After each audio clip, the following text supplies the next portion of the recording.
क्या हो, बैठ जाओ ना, बैठिए, चेयर ले लो, वहीं बैठ जाओ जहाँ बैठी थी, जहाँ बैठा था। हाँ, काम करो अपना।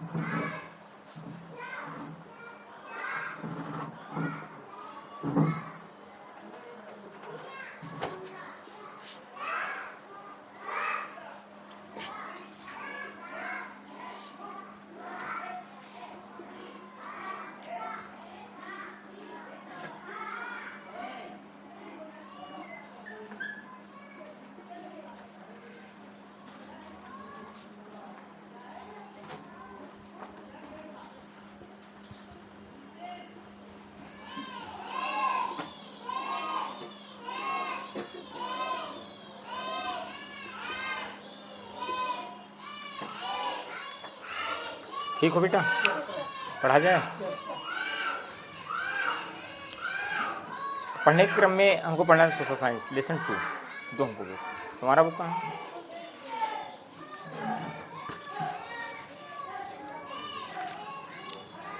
समझो, अध्याय 2 है और अध्याय 1 पढ़ लिया गया था।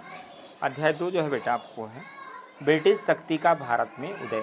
हमारा देश कब गुलाम हुआ, कैसे गुलाम हुआ, क्या पहले से हमारा देश गुलाम था या कोई आकर हमको गुलाम बनाया, इस लेसन में यही चीज़ है। 3 क्लास का जूनियर माना जाता है, 6, 7, 8।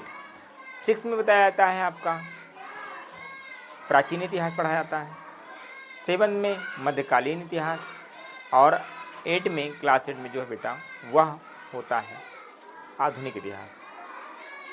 3 उसमें ancient history, medieval history and modern history, 3 कालों में बांटा गया है। और इसीलिए आपका जो जूनियर होता है 8 क्लास का होता है, 6, 7, 8। कई लोग होते नहीं 6 नहीं पढ़ेंगे, 7 नहीं पढ़ाइए, 8 में नाम लिखा दीजिए।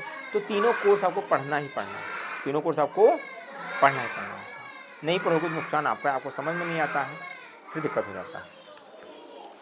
तो बताया गया बेटा कि प्राचीन काल में भारत को सोने की चिड़िया कहा जाता था। क्या कहा जाता था? सोने की चिड़िया से तात्पर्य क्या है कि यहाँ पर सोने की कोई चिड़िया नहीं बैठती थी कि डाल डालो सोने चिड़िया बैठी रहो, पकड़ लें एक ठोरी को, टखना एक दिन बेचेंगे, एक दिन पंजाब बेचेंगे, एक दिन सर बेचेंगे, एक दिन मुंडी बेचेंगे, ऐसा कुछ नहीं। इसलिए कहा जाता है सोने चिड़िया कि यहाँ पर हर एक लोग जो थे उद्यमी थे, कारीगर थे और यहाँ पर सबका अपना व्यापार था। क्या व्यापार था?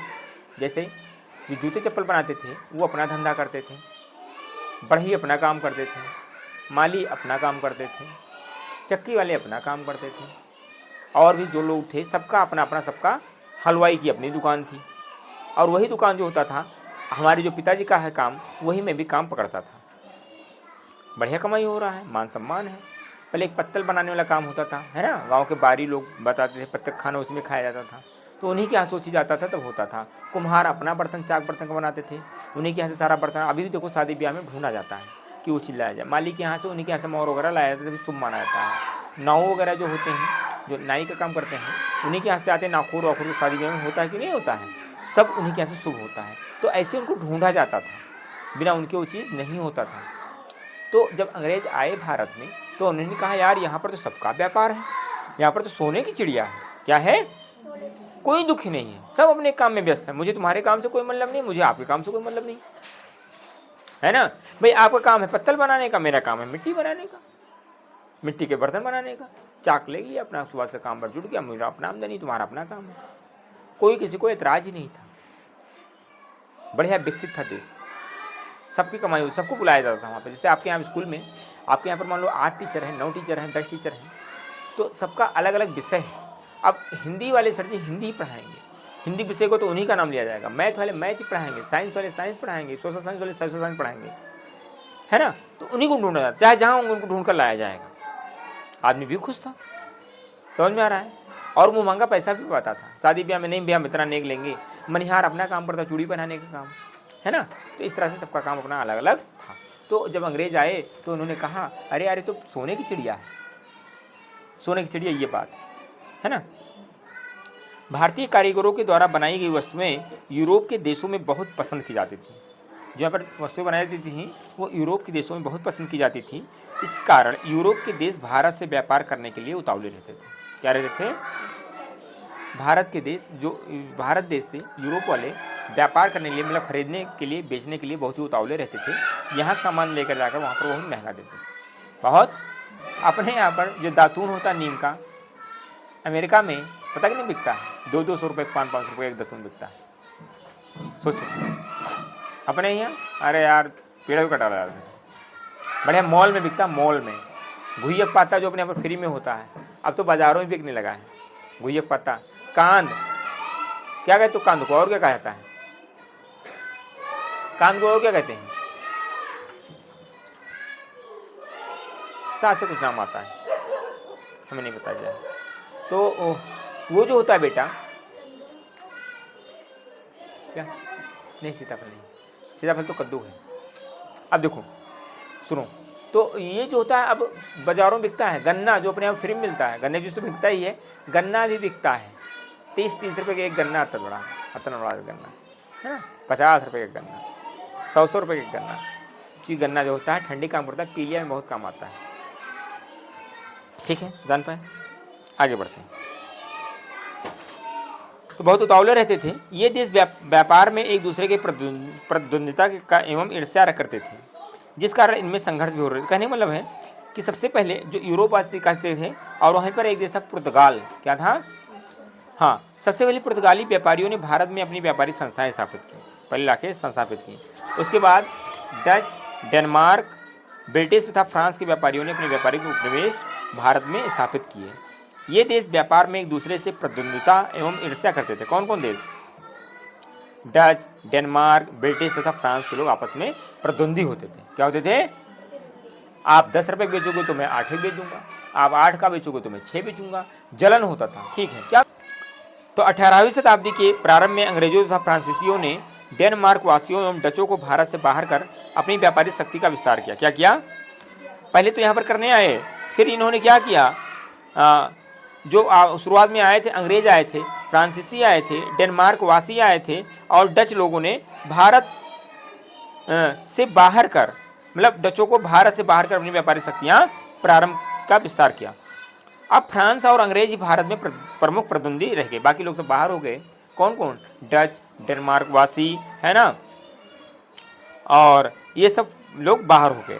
फिर अब कौन कौन रह गए, फ्रांस वाले और अंग्रेज, है ना, ही भारत में अंग्रेज इसको कहा जाता है, इंग्लैंड वासियों को, इसको अंग्रेज भारत में प्रमुख प्रतिद्वंदी रह गए। इन दोनों में यूरोप में संघर्ष होता रहता था। जब यूरोप में सप्तवर्षीय युद्ध हुआ तब उसका प्रभाव भारत पर पड़ा। क्या हुआ, जिससे भी 1750 ईस्वी के आसपास उनकी उपस्थिति का आभास होने, 1705 में लोग आए थे और 1750 में इनकी उपस्थिति का आभास होने लगा कि ये हैं। अब इन्होंने अपना आधिपत्य शुरू कर दिया और अंग्रेज भी हम पर अब कब्जा करने लगे हैं। उन्होंने 1805 ईस्वी तक भारत के लगभग आधे भाग पर अपना आधिपत्य स्थापित कर लिया। आधे भाग पर इन्होंने अपना कब्जा कर लिया। ठीक है, इनके पास साधन था, हर एक चीज़ था, तो लोगों ने उचित मानना शुरू कर दिया। कर्नाटक का प्रथम युद्ध हुआ था सन 1746 में। कब हुआ था, हाँ, 1746 से 1748 तक चला था। कब, कौन सा युद्ध, कर्नाटक का। कब से कब तक, 1746 से 1748 के बारे में थोड़ा थोड़ा जानते चलते हैं। अंग्रेजों और फ्रांसीसियों के बीच सबसे पहले कर्नाटक में संघर्ष शुरू हुआ। कहाँ पर, हाँ, सन 1740 से 48 के दौरान यूरोप में ऑस्ट्रेलियाई उत्तराधिकारी को लेकर फ्रांसीसी और अंग्रेज परस्पर विरोधी थे। उस समय डुप्ले पांडिचेरी में फ्रांसीसी कंपनी का मुख्य अधिकारी था। इंग्लैंड और फ्रांस के बीच यूरोप में युद्ध शुरू हुआ तो फ्रांसीसियों ने फोर्ट सेंट जॉर्ज को लूटा। किसे लूटा, हाँ, जब कर्नाटक के नवाब ने देखा कि उसके प्रांत में फ्रांसीसियों की शक्ति बढ़ती जा रही है, लूटने का मतलब क्या है, अभी कोई आया आपको लूट ले, क्या होगा, वो ज़्यादा ताकतवर है। क्या है, ज़्यादा ताकतवर है।